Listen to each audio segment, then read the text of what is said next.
টি-20 দলে মেহেদী হাসান মিরাজ বাদ, কি কারণে নাসুম আহমেদ দলে নেই, কি কারণে স্কোয়াডে 5 জন ওপেনার, কি কারণে কোথাও পারফরমেন্স না করে তানভীর ইসলাম দলে? এগুলা সবগুলো বিষয় নিয়ে আপনাদের মনেও নিশ্চয়ই অবশ্যই প্রশ্ন আসছে। এগুলো সবগুলো বিষয় নিয়ে আমরা একটু আলোচনা করবো। সেটা হচ্ছে, প্রথমেই আসি মেহেদী হাসান মিরাজকে নিয়ে। ঠিক আছে, ভালো কথা। মেহেদী হাসান মিরাজকে গত টি-20 বিশ্বকাপে টি-20 দলে রাখা নেই, ঠিক আছে, তার পারফরমেন্স আগে খারাপ ছিল। কিন্তু টি-20 বিশ্বকাপের পর, এর আগে টি-20 বিশ্বকাপের পর মেহেদী হাসান মিরাজকে কেন ভারতের সাথে, কেন ওয়েস্ট ইন্ডিজের সাথে 2 ম্যাচ করে খেলানো হলো? এটার কোনো উত্তর আছে? এবং বিপিএল এ মেহেদী হাসান মিরাজ খুব ভালো করার পরেও এই টি-20 দলে মেহেদী হাসান মিরাজকে কেন সুযোগ দেওয়া হলো না?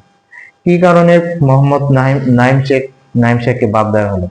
এই মুহূর্তে ঘরোয়া লিগে যে কতজন ব্যাটসম্যান রানের মধ্যে আছে, তার মধ্যে মেহেদী হাসান, তার মধ্যে মোহাম্মদ নাইম শেখ হচ্ছে অন্যতম।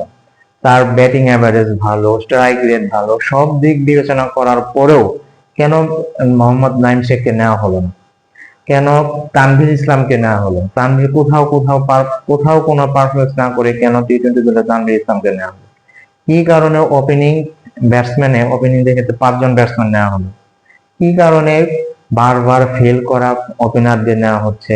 2 জন ওপেনারকে বারবার সুযোগ দেওয়া হচ্ছে। আসলে নাম দেখে কি সুযোগ দেওয়া হচ্ছে, নাকি পারফরমেন্স দেখে সুযোগ দেওয়া হচ্ছে? এটা আসলে বোধগম্য না। বাংলাদেশের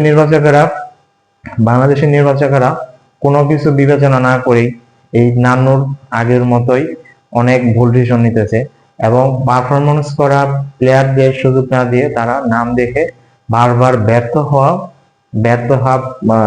ক্রিকেটারদের বারবার সুযোগ দিচ্ছে। এতে ঘরোয়া লিগে পারফর্ম করা প্লেয়াররাও সুযোগ পাইতেছে না ঠিক মতো। যদিও এই সিরিজে তাসকিন আহমেদ নাই, কিন্তু তাসকিন আহমেদ না থাকার ফলে পেস বোলার ইউনিট খুব সুন্দর হয়েছে। আর তানজিম হাসান সাকিব, মুস্তাফিজুর রহমান, শরীফুল ইসলাম, হাসান মাহমুদ, এরা সবাই ফর্মে আছে, এবং এদের মধ্যে আশা করি সবাই ভালো করবে। শরীফুল ইসলামকে সুযোগ দেওয়াতে তিনি অনেক একটা ভাগ্যবান মনে করে, কারণ শরীফুল ইসলাম কিছুদিন ধরে জাতীয় দলের সুযোগ পাইতেছিল না। সে জাতীয় দলের সুযোগ না পাওয়ার ফলে মুস্তাফিজের সাথে সে ভালো একটা ফাইট করতে পারবে, ভালো একটা প্রতিযোগিতা করে দলে চান্স পেতে হবে। এতে দলের পরিবেশ ভালো হবে এবং সেটা সুন্দর হবে। আশা করি নির্বাচকরা এর পরের সিরিজগুলোতে দলের পারফরমেন্স, ঘরোয়া লিগের পারফরমেন্স, যারা ঘরোয়া লিগে ভালো করতেছিল তাদেরকে বিবেচনা করে দল সাজাবেন এবং দল দিবেন। ধন্যবাদ সবাইকে।